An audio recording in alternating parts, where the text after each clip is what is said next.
following is a presentation of Learfield IMG College.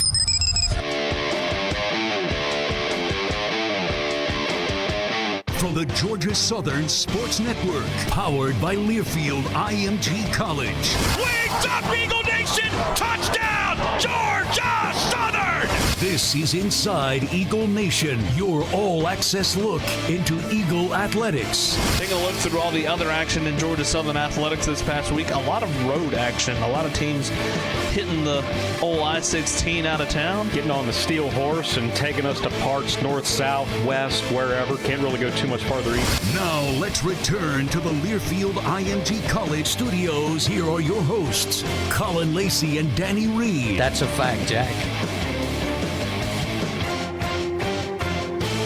Welcome into another edition of Inside Eagle Nation, your official podcast for Georgia Southern Athletics. Colin Lacey alongside the voice of the Eagles, Danny Reed. Episode number 155 of Inside Eagle Nation. We still got to count how many episodes we've been down here in the bunker. It's not going to take that long. No, probably not. Just a couple months. Speaking of counting, congratulations on your 500th broadcast with Georgia Southern Athletics. That on Saturday. Didn't know who had anything to do with the announcement and the thing on the video board, but to you, to Frank Gruss, Terry, to Chris Davis, Daryl Lynn especially, for telling a lot more people than you probably should have. But that was really special. That was really nice, you guys, to do that. I really do appreciate that. So is that something that you keep track of from when you started, or were you like, I wonder how long it's been? Okay, this began when I was doing minor league baseball. Okay, and somebody, so a long time ago. We had a fan when I was with the River Dogs.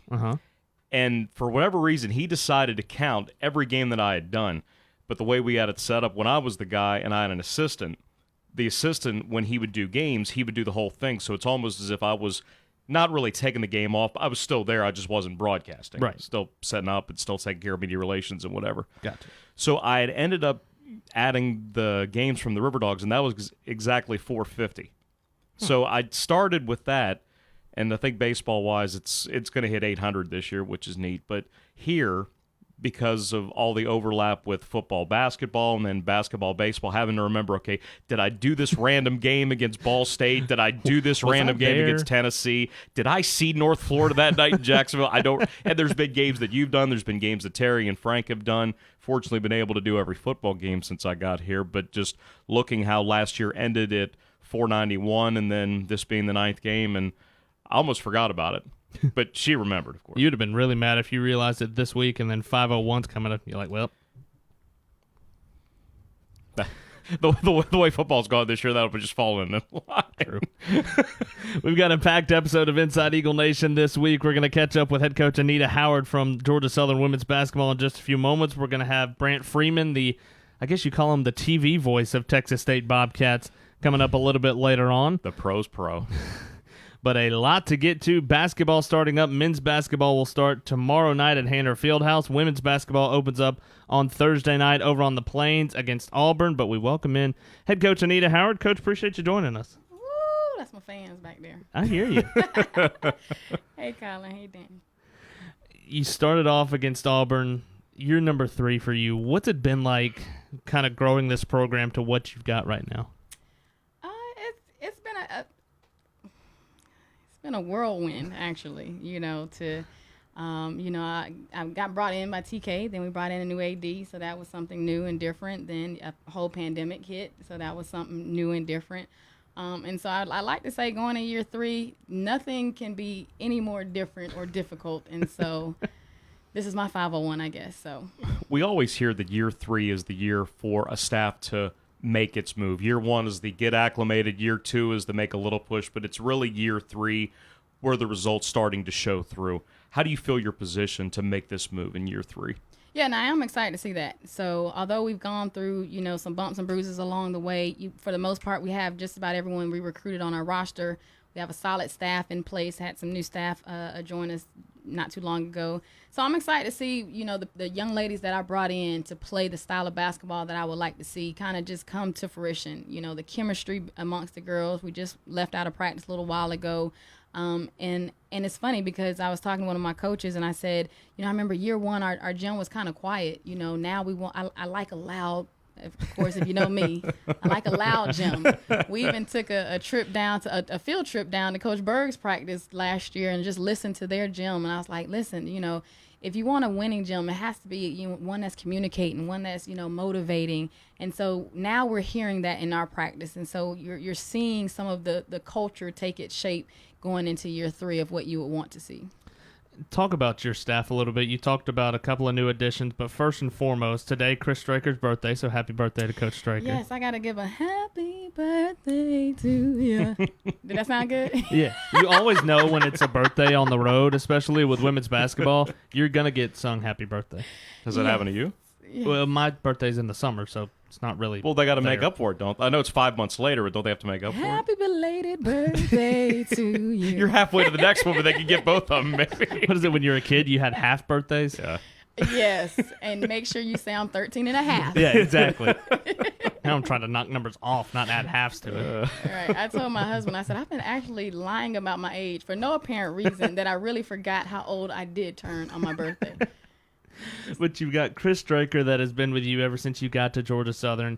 You added Deontay McChester last year. This year you've got 2 new additions to the staff, and Coach Taya, and then Warren Goosby for the Director of Basketball Ops. What do those 2 bring to this staff? Coach Lewis, she's one of my former players, so I'm starting, I guess, my coaching tree. I didn't think I would want to bring in a coach without any experience at the collegiate level. As a younger coach, I just say I'm a younger coach, but I wanted someone that had experience. But I thought about it, and Coach Lewis is a phenomenal player. She's a phenomenal person, and she's won at the high school level. And I said, hey, I thought going into year 3. We kind of have this thing going where we want it to go. It would be okay to bring in someone. And she actually renewed our get to. We get to be Division I coaches. Like everything we do, she's like, wow. And she's so amazed and so blown away. And, she did her first scout, and she took us back to when we had our first scout. And she just makes you just appreciate everything that we get to do on a daily basis. And then, of course, Warren Goosby, he's our new ops, something different. He's a former head coach. We went from a true operations to a operations person who has more of a basketball mindset. And he's been a pleasant to work with, just him knowing Georgia Southern. He's a double eagle.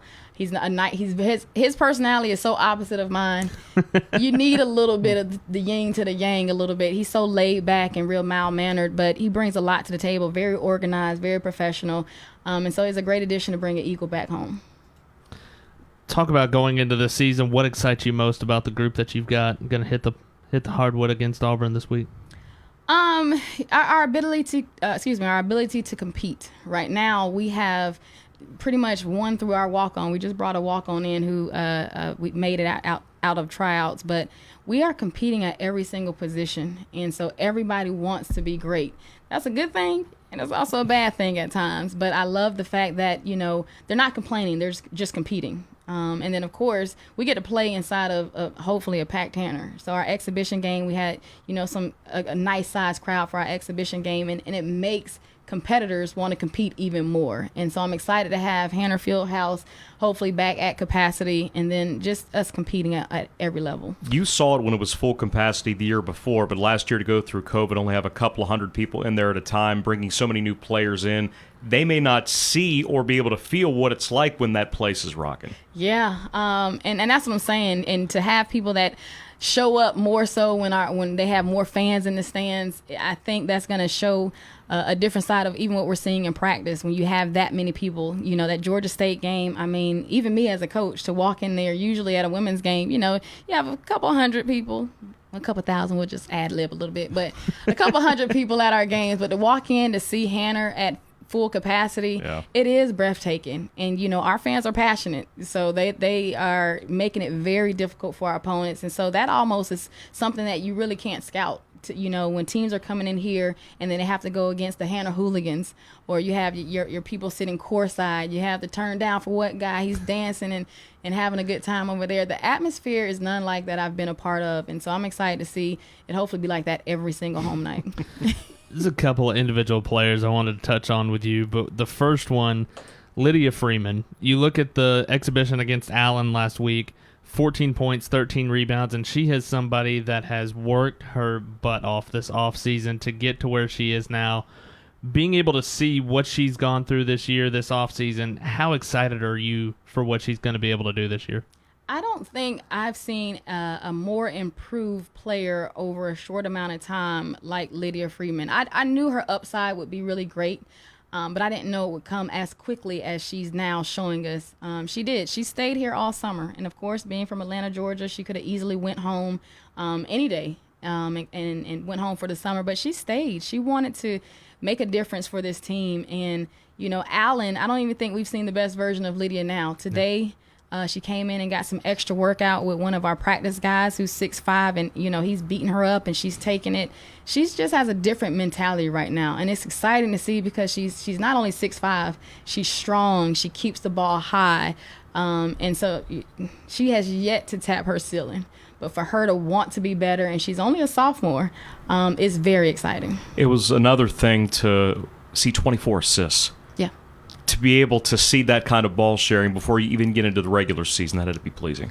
Yeah, and that's one of the things the coaches and I have harped on is sharing the ball. If we say that we're competitive 1 through 15, it's selfish if you take a bad shot, if you're fading away, if you shoot over a double team. And we talk about that and we harp on, listen, we got to make the one more pass, the extra pass, and we literally say one more. And so I was really pleased, to see, because that was one of the areas that I thought we needed to improve in is sharing the basketball and getting an open, good look.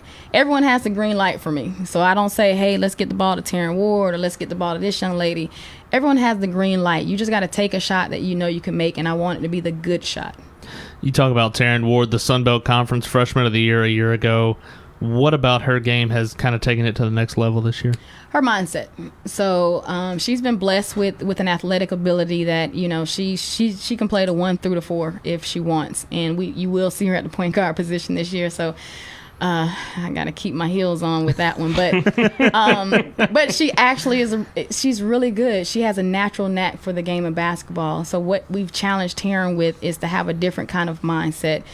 Coming from Wayne County, Jessup, she was everything for them. She almost inbounded the ball to herself, passed it to herself, rebounded. She did everything. And we told her she didn't have to do that here. And so now she's understanding how to use her teammates and how that makes her that much more open. And so just a mindset of it is different. Now the target is on your back. You are on scouting reports. It's not your freshman year where you're unknown. And she's come in and put the work in. Now she didn't stay all summer. She went down to Miami and had a blast. But I do think you have to kind of just rest and relax, especially after that pandemic that she went through. Got a number of new players on this team. Who are some of the ones that stand out for you? And I know you like to play a lot of people. Who are the ones that you're going to see this year?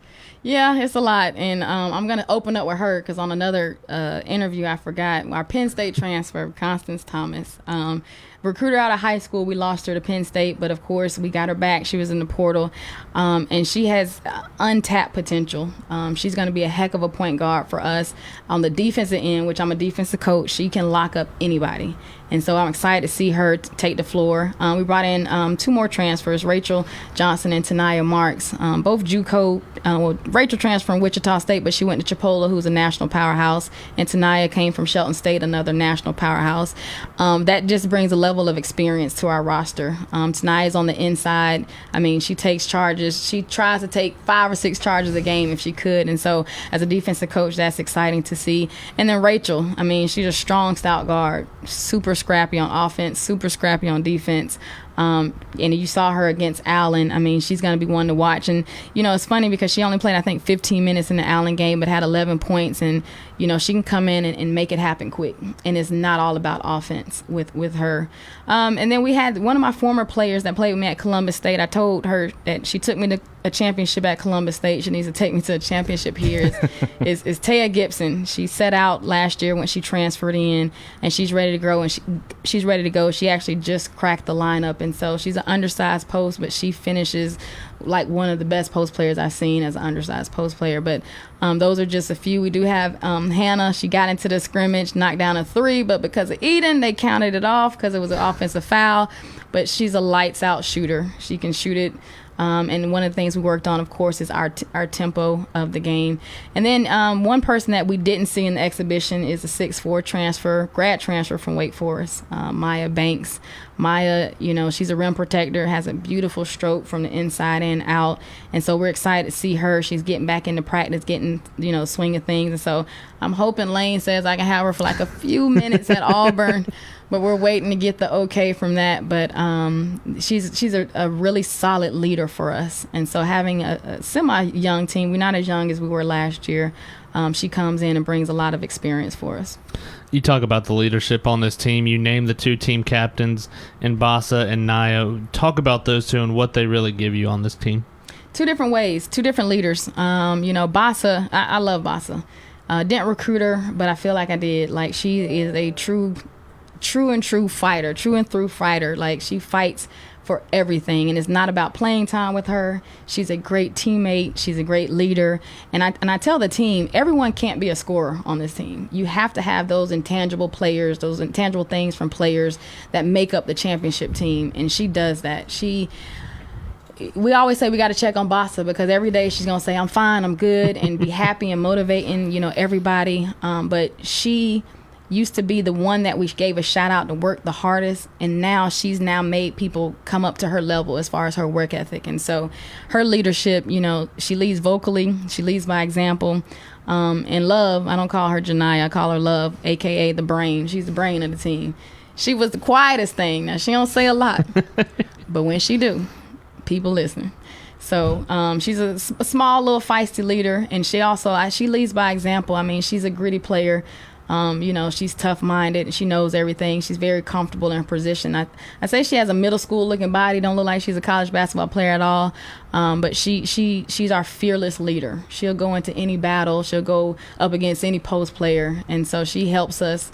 I told her she gives us fear muscle. She leads our battle. One thing that I know that you really like is up-tempo style of basketball. You get 81 shots off against Allen. I'd imagine that's more of what you're looking for to go forward this year. Yeah, I think it needs to be 100, though. I know it sounds crazy, but they thought Walt Disney was crazy until he made Disney World, right? That's true. It's not crazy until you do it. We want to strive to have 100 possessions. So I know it sounds like a lot, but we want to get down the court and let our transition offense be our offense as much as possible. Of course, we do have a half-court set, which people are thinking like, okay, when do you slow it down? Well, you slow it down if you force us to slow it down. If not, we're trying to throw that thing from free throw line to free throw line and get layups after layups. But tempo is big for us. I think it's an exciting brand of basketball. It fits my personality because I don't want to be sitting still too long. And it allows us to play a lot of players. I always tell our starters, you should go in, play as hard as you can, get tired, and then we bring another 5 in. And so it fits to the style of what we want to play. Almost feels like you're going platoon system a little bit with you 5 go, you 5 come out, line change, you 5 go in, then you 5 go. Yeah, it's a funny story. Taryn Ward was going to start for us, and she actually took herself out of the lineup and said, I think I play better with this 5. Who takes themselves out of a lineup? Only Taryn. I was about to say that would be Taryn, though. But I do. So I do sub in, 5 out. But we also have a defensive group. We also have a scoring group. We got a group that knows the actual offenses that we can put in, an execution group. But we might sub in 1 or 2 pieces depending on who's on the floor. But for that exhibition game, I'd want to see just different combinations.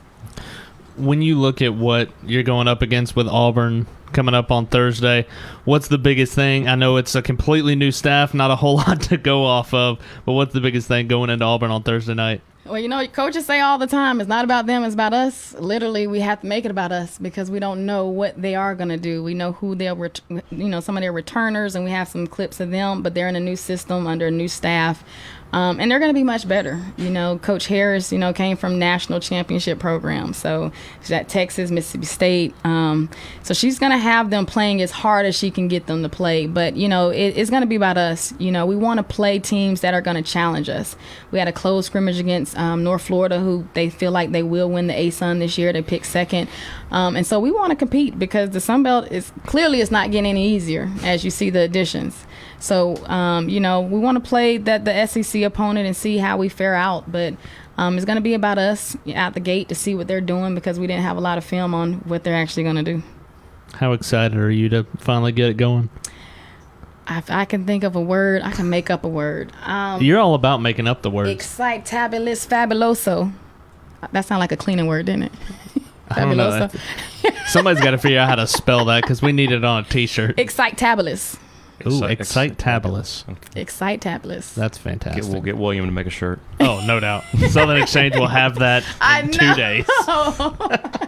With a bobblehead of clay. Oh, no doubt. Coach, really appreciate the time. Really looking forward to what the season holds for Georgia Southern women's basketball, and we'll catch up with you on Thursday over at Auburn. Thank you. Good luck to 501. Appreciate it. Thank you. Once again, that's Eagle head coach Anita Howard for Georgia Southern women's basketball. You want to talk about energy? You want to talk about excitement? We talked about it with Chad Willis a couple weeks ago, but Anita Howard is excitement, is energy, is D, all of the above. Excitabuloso. Did I get that right? I think that's the Spanish version of it, but yes. Oui. No, that's not it. Muy. Muy. I think you just made your own language. No, muy bueno. Okay. I did take... That, yeah. What were you talking about? I feel like Terry. I don't know. But the way I look at that situation, 10 wins to 11 wins, so there was clear improvement. Chad Jackson, who does such a great job as the sports info director for women's basketball, nationally ranked in a number of different categories. Rebounding, it seemed like they were top 10 in the country the entire year. Year 3 is where that program finally takes hold, and maybe in an instance like a Brian Berg, it can take effect now, because I think with so many guys that they have back, and we'll get to them a little bit later on, I just wonder when that's going to click.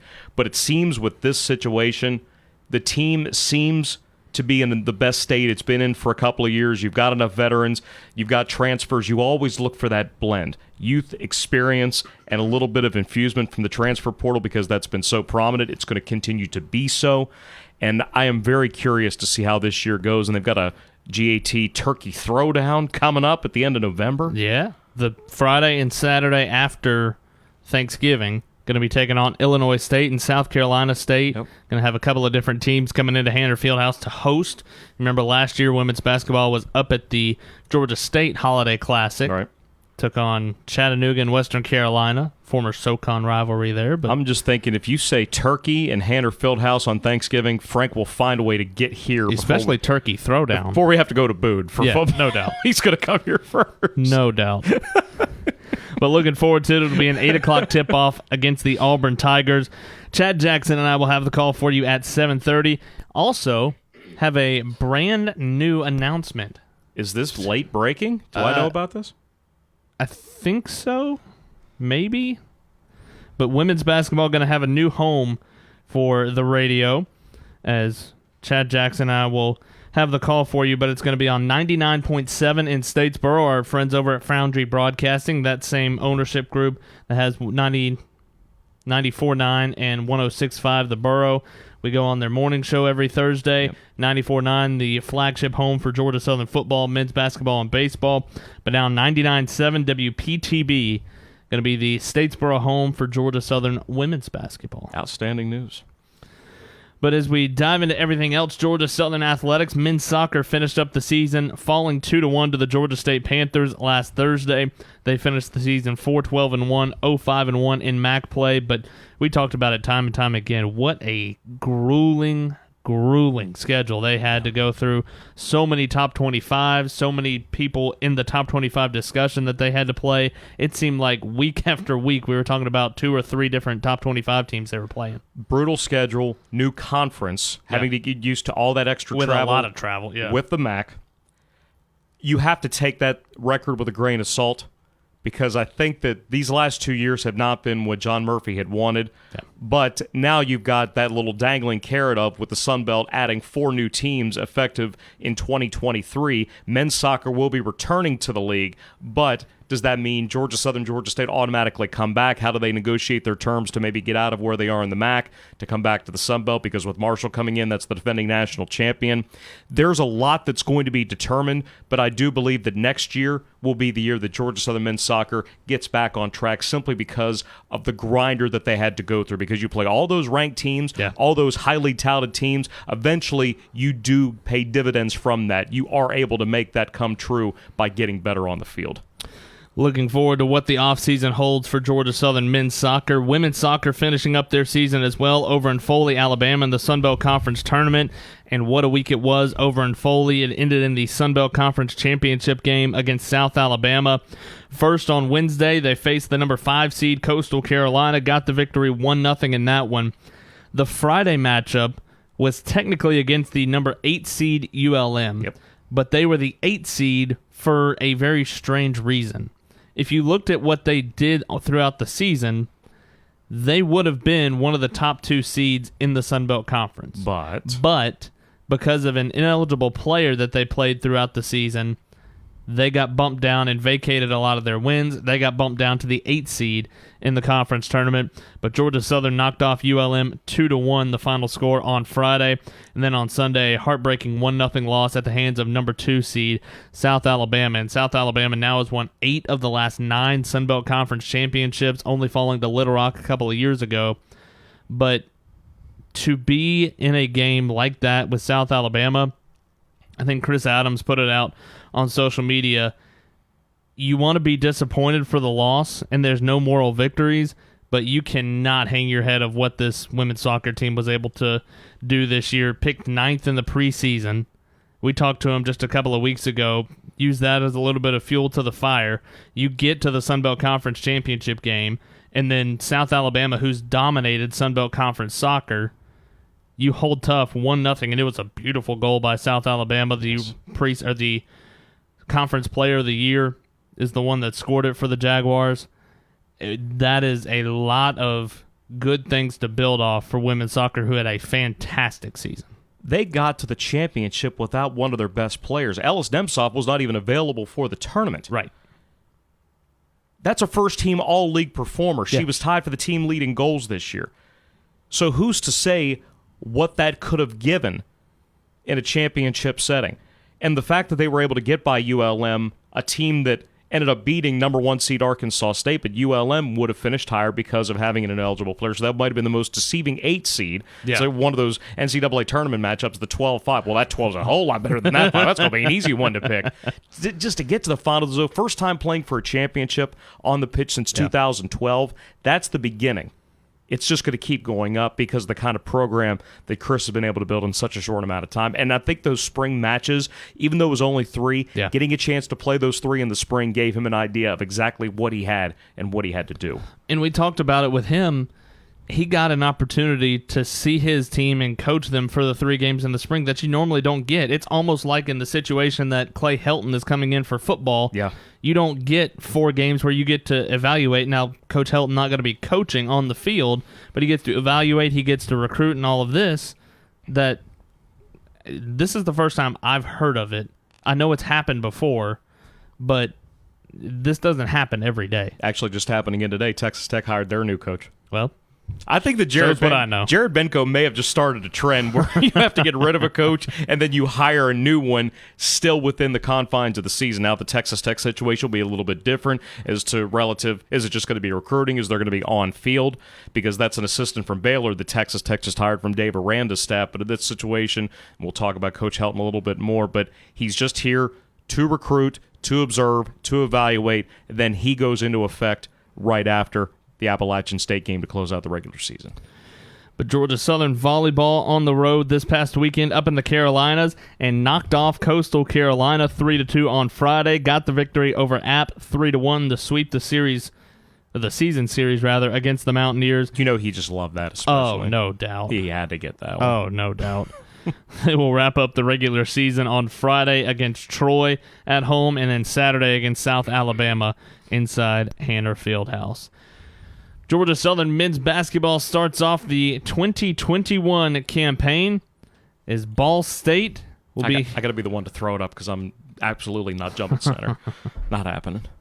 Ball State, 7 o'clock, the tip-off tomorrow night. We'll be on the air with the Cutwater Spirits countdown to tip-off at 6:30 on the Georgia Southern Sports Network.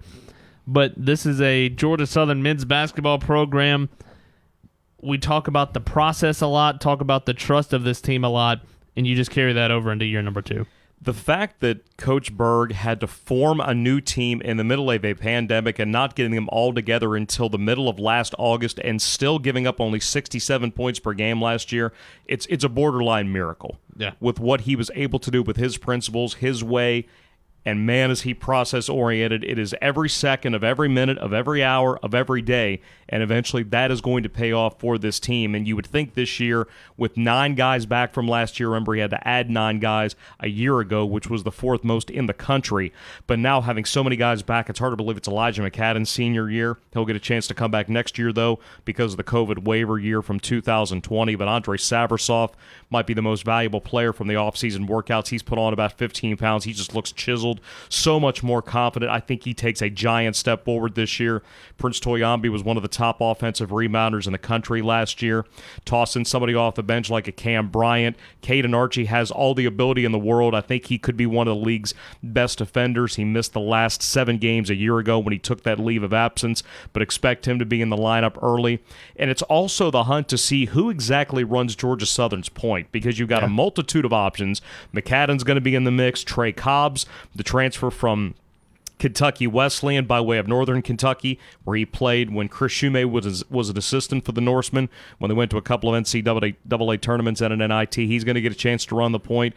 And the old man, Grant Weatherford, 25 years old, second oldest guy in the country this year. Weatherford's 2 years younger than me. He's going for his second master's while he's here. Night. He's going for his 4th total college degree. He began college when Ben Simmons played his 1 year at LSU. Oh, night. It's hard to believe it's been that. And Manny Harris, the highly touted freshman from Mitchell County, he was 13 years old when Grant Weatherford started college. That's fantastic. So we're going to have a lot to talk about starting tomorrow night. What could be one of the most fun teams to watch in the country. And I'm really excited to see how the offense gets up to speed with what the defense is. You toss in Getty Uzapaitis, who's going to be one of the top 3-point threats in this conference. He had to miss 8 of the first 9 last year because of the back injury. He's healthy. They appear to be as close to 100% as they can be. And you got a Ball State team who was really hit by COVID last year. They were 10-13, but James Woodford's a really good coach. He's in year 9 up there. He had back-to-back 21-win seasons not too long ago and a couple of appearances in the CIT. They're replacing their top 4 scorers, but they do add Northern Illinois transfer Tyler Cochran.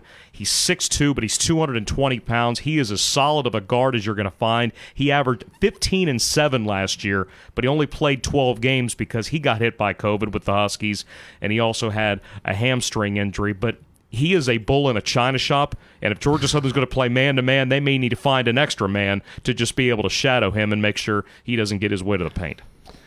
So we transition into Georgia Southern football. Going to be taking on the Texas State Bobcats this week. Take a quick look back at last week's game against the Coastal Carolina Chanticleers.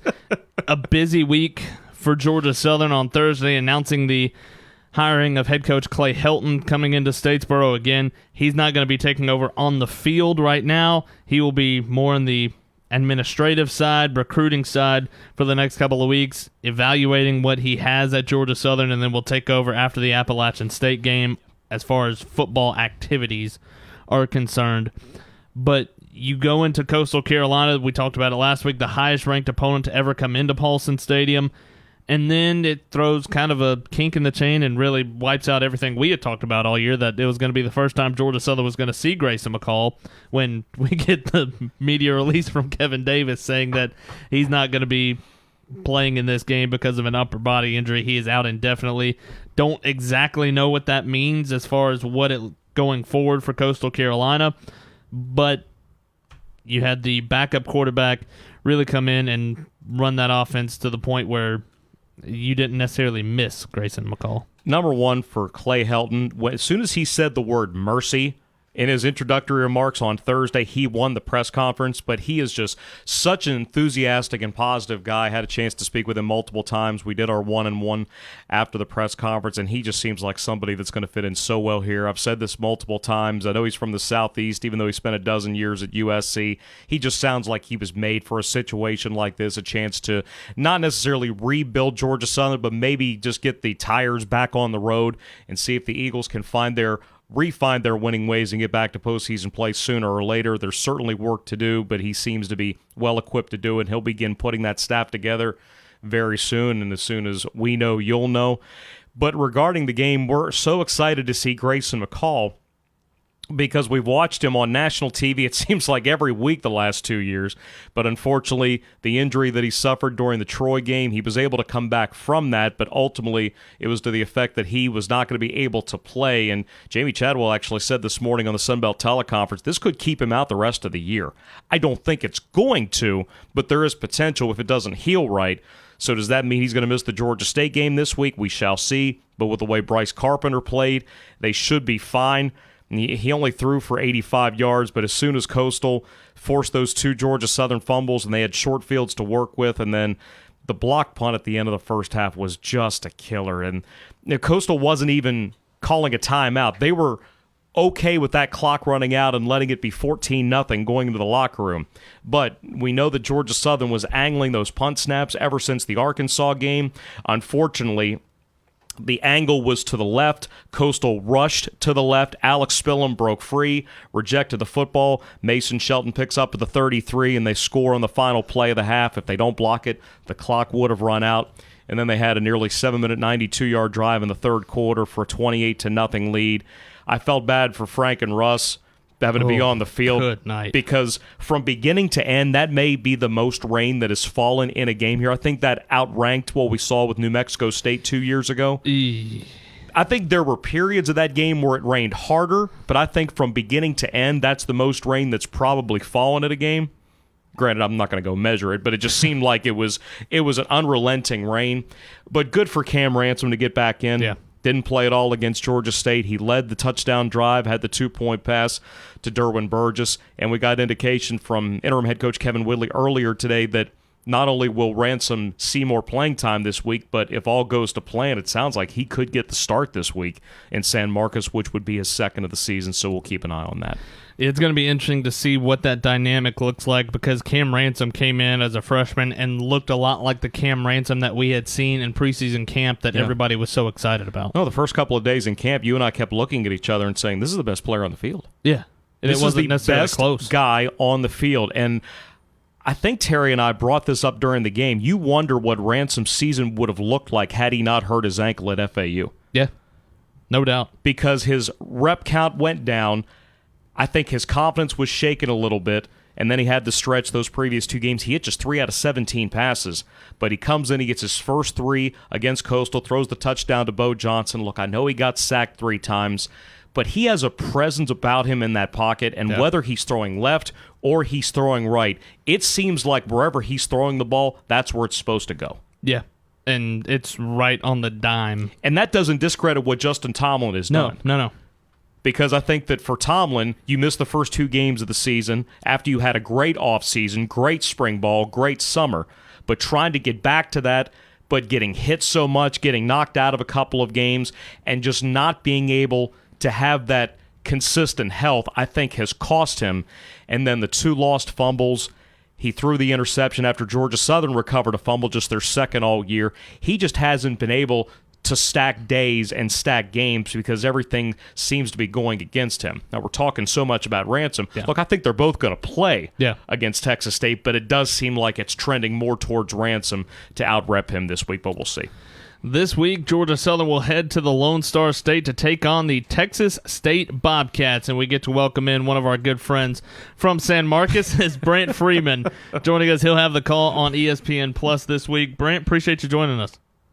Guys, you know, it's always a pleasure getting a chance to talk with you two, and it has been way too long since you guys have last been in San Marcos. It's been 3 years for football, and this will be the first Saturday Georgia Southern will have been in San Marcos since 2014.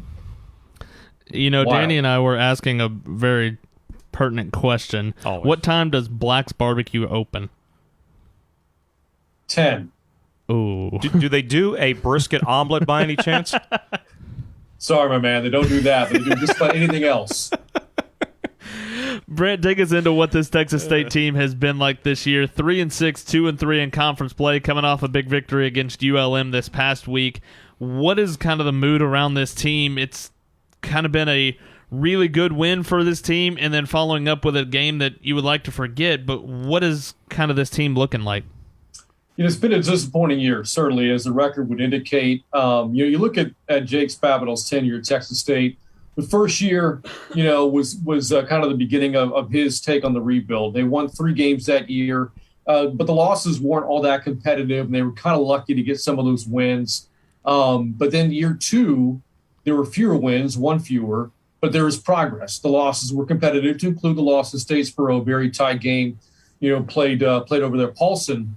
They arguably should have beaten UTSA. They could have won the game against Georgia Southern if one more break went their way.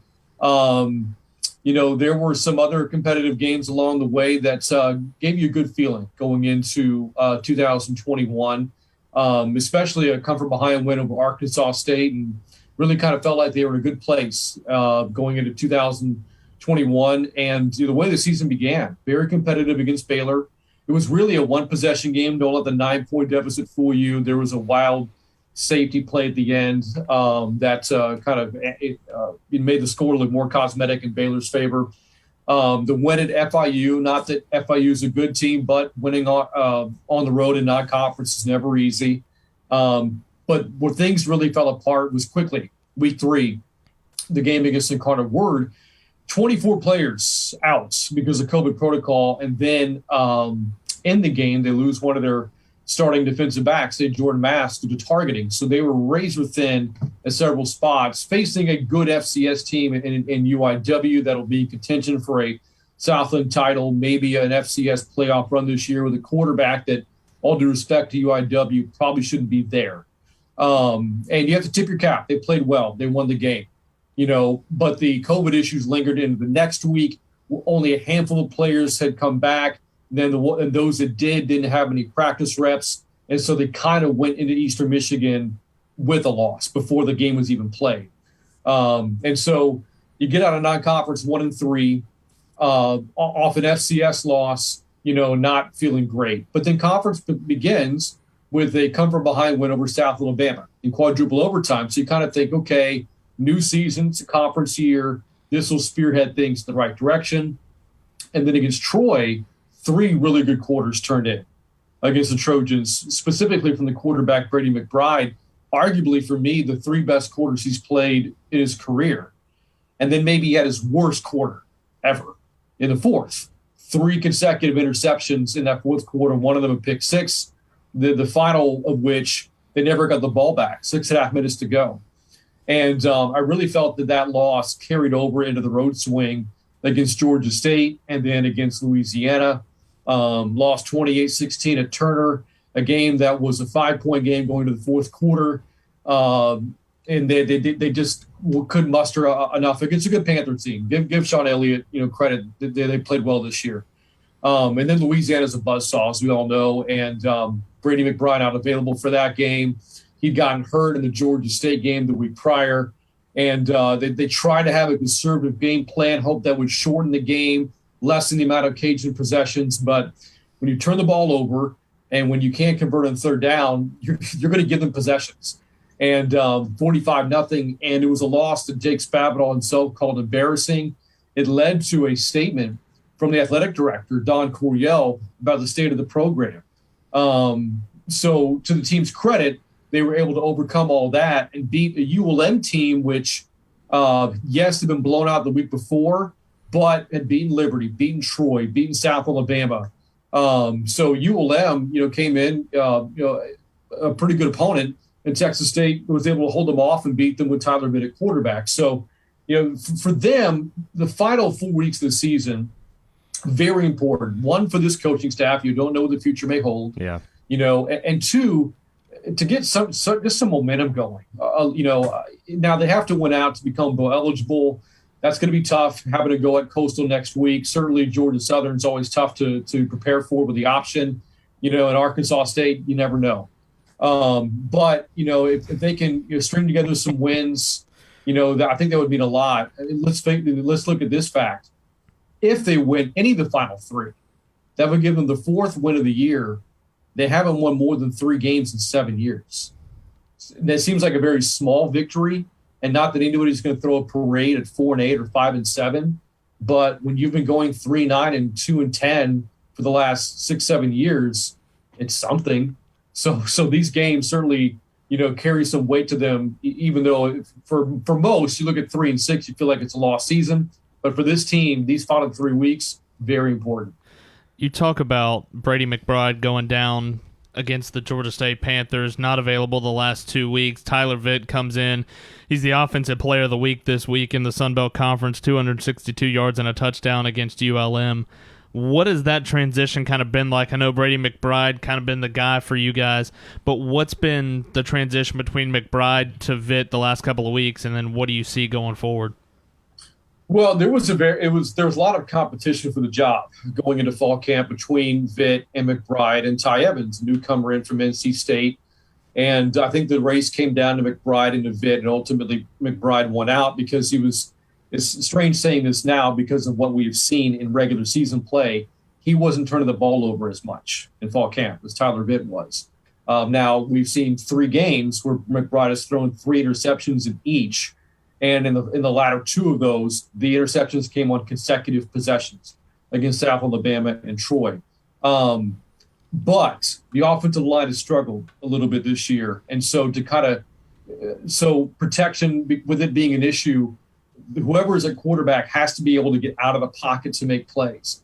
Otherwise, you're going to get murdered by opposing defensive lines and blitzing linebackers. And so Brady, of the 3 quarterbacks, the only one capable of really getting out of the pocket and making plays. Not that Vitt is immobile, but he's better as a downhill runner than he is a perimeter runner. Like McBride can get out on the edge and make some plays, whether with his feet or throwing on the run.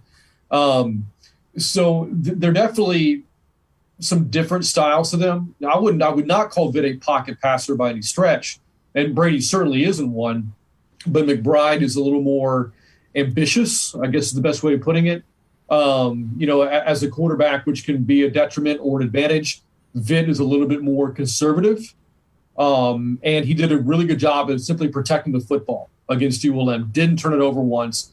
There were a couple of throws that could have been picked off, but bottom line, he didn't turn it over against ULM, and that was a big plus. And so I would imagine that given the fact he won his start, won Sunbelt Player of the Week, you're probably going to see him start again Saturday against Georgia Southern. Yeah. It's kind of funny you ask about both because, as you guys recall, in the game last year, Paulson both played, and it was Vitt who started. Yep. Turned the ball over twice. I think he also maybe fumbled too, so I think maybe 3 turnovers by Vitt. Then he got hurt in the game. McBride comes in after he had been benched 3 weeks prior and plays really good football.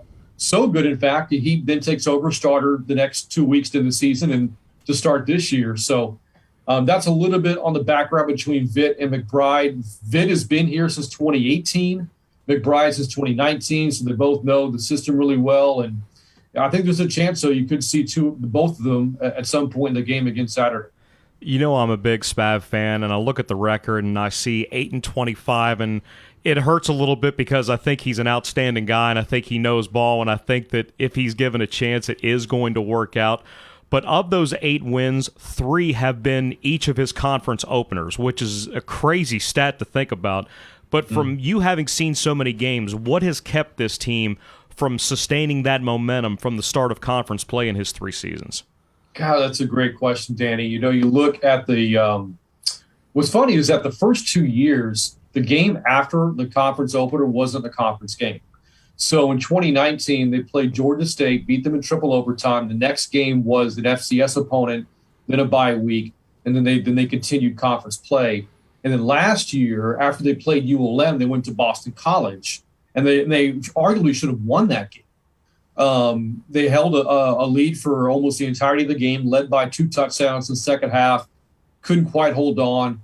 Boston College didn't claim his first lead until they made the game-winning field goal with 4 seconds to go. But they played good football the week after in both instances. They won their FCS game in 2019. Again, they played toe-to-toe at Boston College. And then this year, again, they played good football against Troy in that second game until it fell apart in the fourth quarter. And it seems like when things go bad for Texas State, it snowballs. They have a hard time getting up off the mat. There was some doom and gloom a little bit this past week. while they led for majority of the game against ULM, there were 2 plays that could have put the game away that didn't go their way. There was a dropped pick 6. It would have been an easy 60, 70-yard return for Day Jordan Mask. I mean, it hits him between the 1 and the 3. Yeah. Granted, he's in the air when the ball lands in his chest, but, like, it's a play you got to make. And ULM is driving. And because of the drop pick, they kicked a field goal. They missed it, but you felt like we're going to look back at that play and say, that's why they lost. And then later in the quarter, Vitt underthrows a wide open, I say wide, misses a receiver that had an angle for a wide open touchdown, where again you say that's a play that's going to cost them the game. Ultimately, they made enough plays to finally pull out a win. But it's hard to really put your finger as to why when the chips are down they have a hard time getting up. You used the term earlier talking about stacking days, stacking wins, referencing I think it was Ransom for Georgia Southern, your quarterback.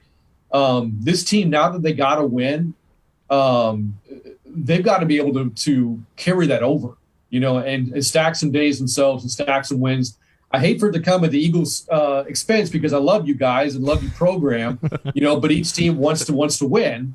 For Texas State, this is a very important, game for them just to prove it that they can be a consistently good football team at times because they've been plagued by inconsistency. It seems like now for 6-7 years. He's such a sweet boy.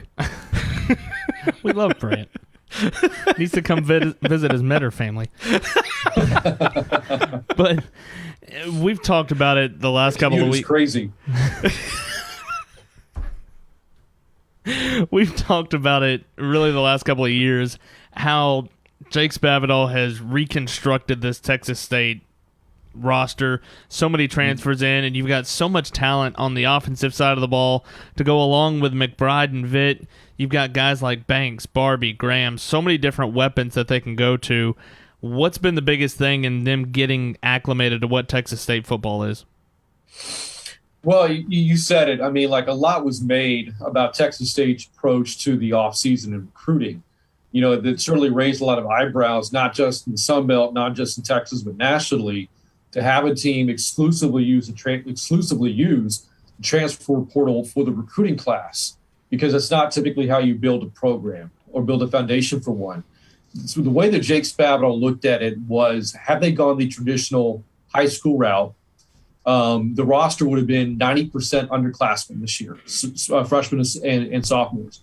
And as you guys know, in the Sunbelt, experienced teams are the ones that win. You don't get the 5-star, freshmen who take the world by storm unless you're Grayson Mccall, I guess.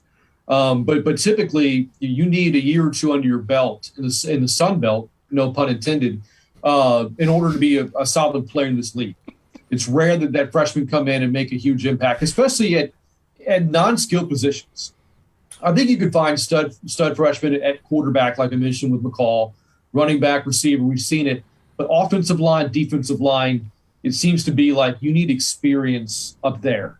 And they were lacking that, certainly in the offensive line. Defensive line, they needed depth. That's one thing that's really plagued them. If you're to look at the on-field reason as to why Texas State football has struggled so much since their last winning season, it has been play up front. I forget the exact number now, but their sack ratio, I believe, since 2015 is somewhere around -7. They can't get after quarterbacks. They've had trouble protecting their own quarterbacks, stopping the run, establishing the run, whatever the case may be.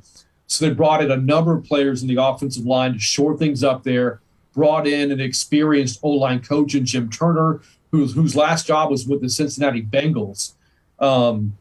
Defensively, that is some depth up front there as well. So I think that, the skill players you mentioned, Marcel Barbie and Javen Banks and players like that in the run game with Jamil Jeter and Calvin Hill and at times Brock Sturgis, I think they fit in the system fine. I think that they like to be a part of this offense with Jake Spavital, who has such a great offensive background. I think it's been a bigger issue in just making sure the protections are right, and whenever that offensive line does its job, and I'm not laying the 3-6 record at their feet. That's not fair to them because I think they've shown a lot of improvement this year. But whenever the offensive line does its job and this offense, works within the system, then they can be very successful. Defensively, could talk about Sione Tupou's passing arm because of the fake punt last year in Statesboro, but I'm not going to do that to you.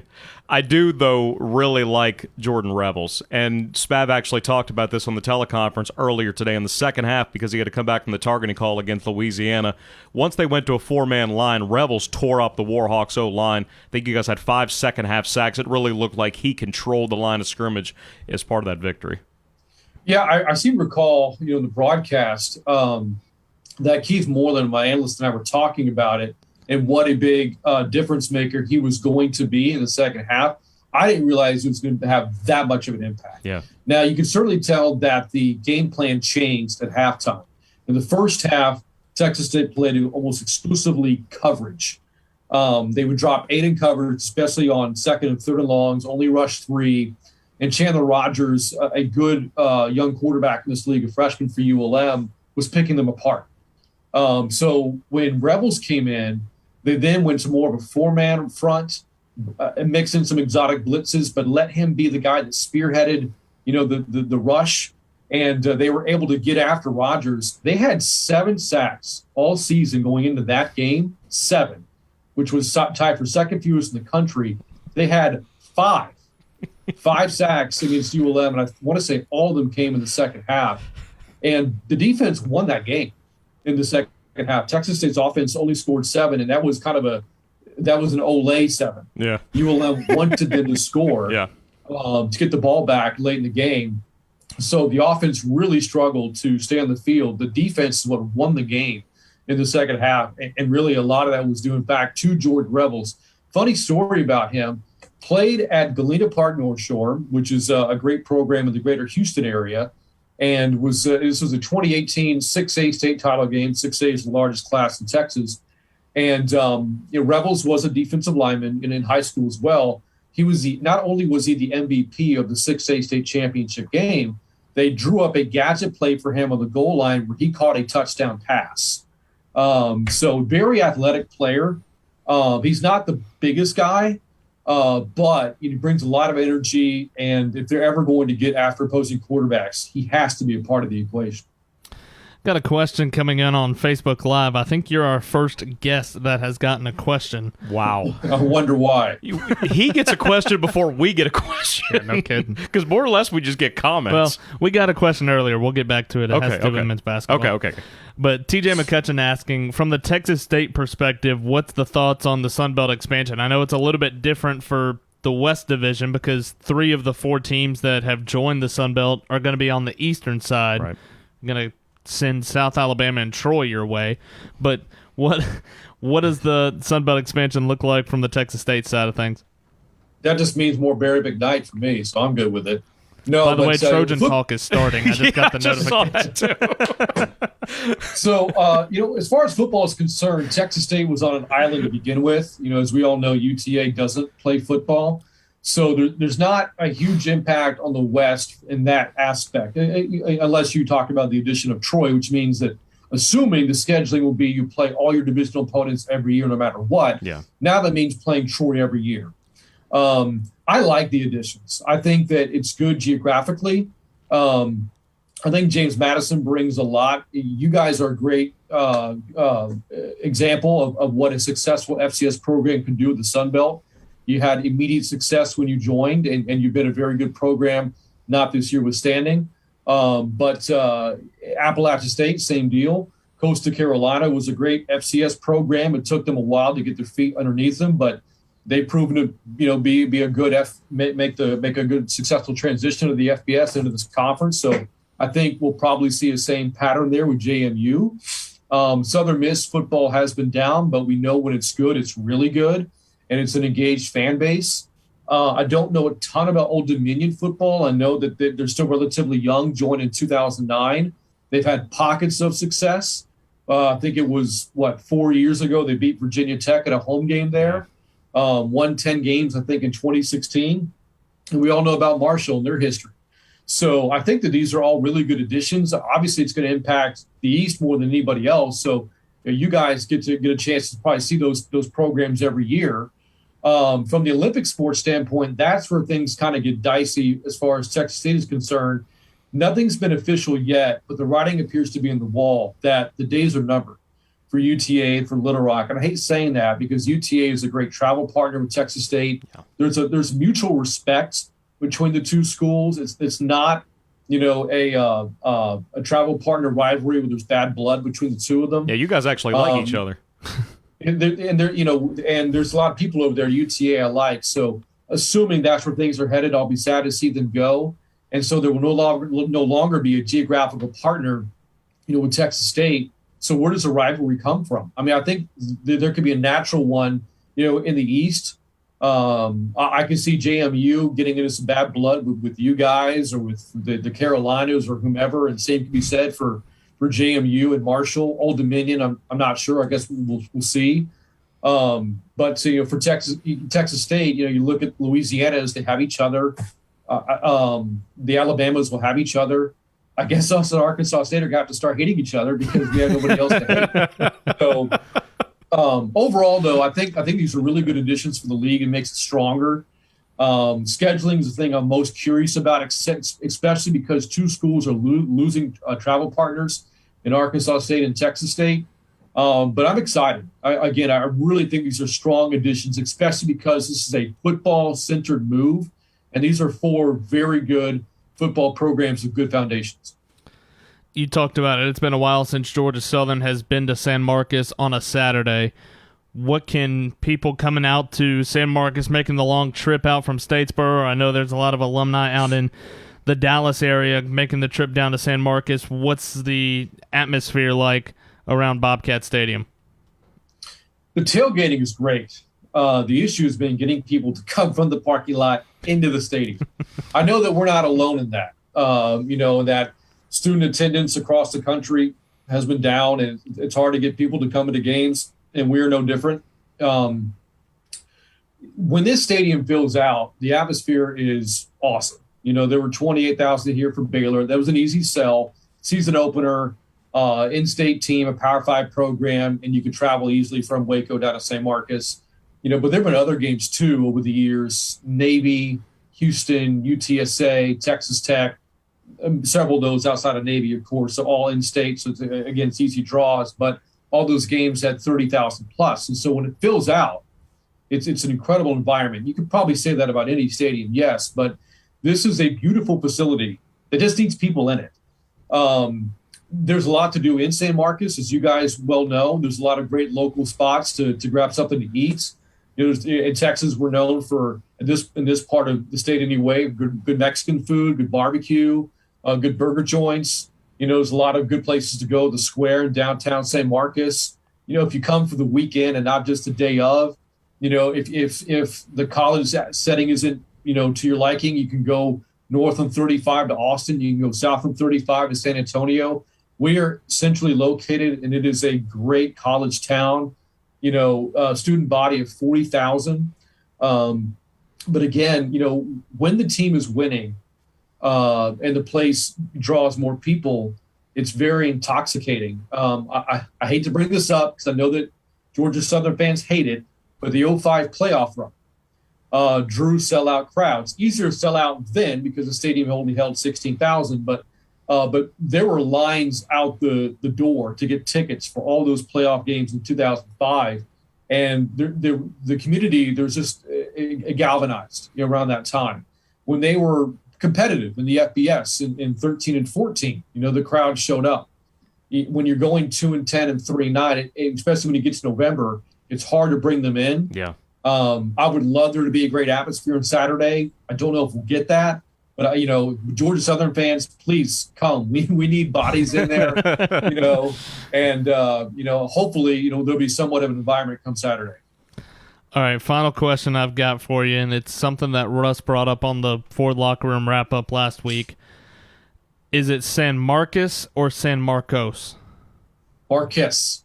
Now, what's funny, though, is that someone actually on social media pointed out to me that there is Hispanic heritage to the name of the town. And so because of that, they believe that it is in fact San Marcos, but nobody calls it that. Uh-huh. And I would, I don't want to disrespect anyone by pronouncing it incorrectly, but I've never heard locals call it San Marcos. And I've been down here for such a long time, I only know it as San Marcos. So, like, I'm going to lean that way, but talk to me again in a year or two, and maybe things will change. That's what I went through. I got the league. Strahan. How do you say that? That I can tell you was 100% Strand. That was the gentleman's name. I don't know that I ever heard that conversation. No, you and I had it 6 years ago. Well, One of the first things I was told when I got into this, whatever this is, by Bill Culhane, by our good old friend Bill Culhane, was that it's not Strahan, it is Strand.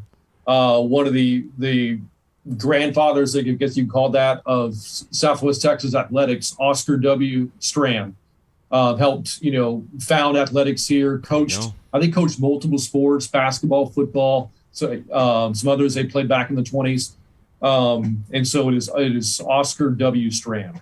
Any shot Bill makes the trip down? He will be there, 100%. Wait. He will be there. Wow. This just made my Monday a lot better. I don't know if Bill's going to watch this, okay? But there's something planned for him on Saturday. I'm going to leave it at that. Oh, I'm so excited now. Wow. Can we go to Texas now? Okay. All right. I got you. Brant, really appreciate the time. Really looking forward to being able to catch up on Saturday. It's been far, far too long, but appreciate you joining us, bud. Absolutely, man, and highly encourage your fans to pull Danny's radio broadcast up and turn me down. No, that's only the ULM people. Okay, all right. See you, buddy. Thanks, Brant. Yep, see you guys. Once again, that's Brant Freeman, Yeah, one I of love the him. oh my god, one of the best people in this conference, hands down.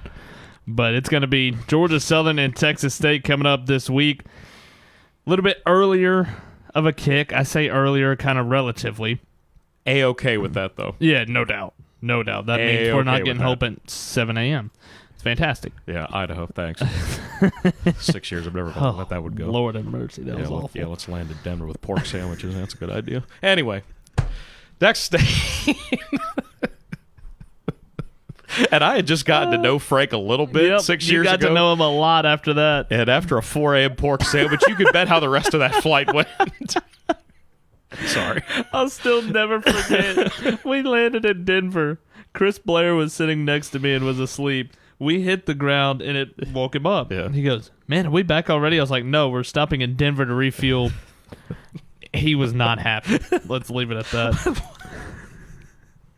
But a 3 o'clock kickoff Eastern Time, 2 o'clock Central will be on the air with the Cutwater Tailgate Show at 1 o'clock Central, 12 o'clock noon Central. 1 o'clock Eastern, I should say. You have it now. I've got it. You've Got a question on Facebook Live. I apologize to Cody Anderson. This came in before we started talking football, but I didn't see it. But wants to know, what do you think of the new additions to the men's basketball coaching staff? Just came out last week. These guys have been around for a while, so it isn't as if they just all got here within the last couple of minutes. It just took until now to announce them, because you might remember that former assistant coach Sean Forrest, right around a month ago, left to join Penny Hardaway's staff out in Memphis, which is an all-star staff. Larry Brown and Rasheed Wallace are the other assistants out in Memphis. So that's a pretty good situation. Yeah, that'll do. And it gets him back close to where he was working before. He was at Arkansas State for a number of years. Hello, Matt Stoltz. But to get guys in like a Cavell Witter, who was going to be director of player development, now he's going to be the third assistant coach, someone who was a player at Creighton, was an assistant for the last 3 years at Lincoln. Jack Keller's going to be the new ops person. He spent time up in Cincinnati. There's a relationship with Chris Shoemate involved. Rich McLaughlin, the strength and conditioning coach, a different approach to what Brandon Lee did last year, but somebody who has a great pedigree from working at Dayton. He's been involved with the NBA's Phoenix Suns. With last year not knowing how bodies were going to translate during a pandemic, the idea was to get bulkier. This year, it's about conditioning, about being able to get up and down, because we've heard Coach Berg say that offensively, scored about 71 a game last year. They want to go more up-tempo, get into their transition offense, beat defenses down the floor, and use their athleticism with guys like Kamari Brown and his 46-inch vertical leap. I really like the staff additions, because it feels like this is a true first year.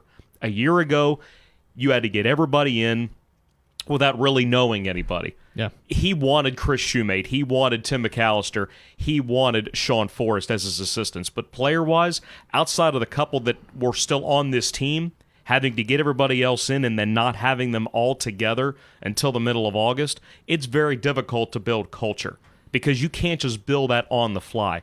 That happens with countless hours, the 300 Club, film, meals, off-seasons, summer, the retreats that they've taken the last couple of years. I believe that you're going to see a new element of that culture show itself to Eagle Nation, and that's why I think that these additions and the team that's here, it's going to create a much better situation this year for that squad. Again, men's basketball will start tomorrow night, 7 o'clock, the tip-off inside Hanner Fieldhouse, Georgia Southern against Ball State, making their way down from way up north. Muncie, Indiana. Danny and I will have the call for you, starting with the Cutwater Spirits countdown to tip-off at 6:30, leading up to the 7 o'clock tip-off. Saturday, men's basketball will be at South Florida at noon. Mike Grace will have the call on that one. It'll be internet only on gseagles.com. Right. For women's basketball, they will start it off on Thursday night, 8 p.m. the tip-off between Georgia Southern and Auburn over in Auburn Arena. 8 o'clock tip-off. Chad Jackson and I will be on the air at 7:30 with that one on the Georgia Southern Sports Network. Also 99.7, again, new local affiliate for Georgia Southern. Women's basketball also got Hail Southern Live from 7 to 8 p.m. So you go from 7 to 8 p.m. with Hail Southern Live. Brian Berg going to be on Hail Southern Live this week. I don't know if I've told you that yet. You just did. Well, there we go. But go from 7 to 8 with Hail Southern Live, then pick women's basketball tip-off at 8 o'clock. Over from Auburn. It just kind of works out that way. I'll be happy to send people to you. Fantastic. Okay. And then Saturday, Georgia Southern will head out to the Lone Star State to take on the Texas State Bobcats. 3 o'clock Eastern, the tip-off, or the kickoff, rather. See, this is where I get myself in trouble. At basketball, I'll say kickoff. At football, I'll say tip-off. Women's basketball here against Fort Valley. Yes. Men's basketball in Tampa against South Florida. Yes. Football in Hays County, Texas, against Texas State, looking to win out there for the third consecutive time. 3 o'clock, the kickoff from San Marcos, 3 o'clock Eastern, 2 o'clock Central. We'll be on the air at 1 o'clock Eastern with the Cutwater Spirits Tailgate Show, Frank Russ, Terry, and myself.